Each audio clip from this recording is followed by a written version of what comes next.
জয় হিন্দ, বন্দে মাতরম। ইসরো আমাদের Indian space research organisation সূর্যকে গবেষণা করার জন্য একটা মিশন পাঠিয়েছে। সেই মিশনের নাম আদিত্য L1। সূর্যকে প্রদক্ষিণ করবে এবং সূর্যকে প্রদক্ষিণ করে সূর্যকে গবেষণা করবে এবং সূর্যের সম্বন্ধে বিভিন্ন ডেটা কালেকশন করে আমাদের ইসরো সেন্টারে পাঠিয়ে দেবে।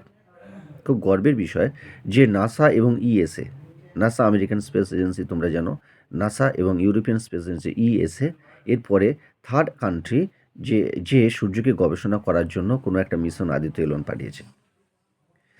ভারতবর্ষ এই আদিত্য L1 সূর্য থেকে পৃথিবীর মধ্যে 5টা ল্যাংরেঞ্জ পয়েন্ট আছে। সেই 5টা ল্যাংরেঞ্জ পয়েন্টের মধ্যে আমাদের L1 ফার্স্ট ল্যাংরেঞ্জ পয়েন্টে আদিত্য L1কে স্থাপন করে দিয়েছে এবং কাকে গবেষণা করার জন্য? সূর্যকে গবেষণা করার জন্য।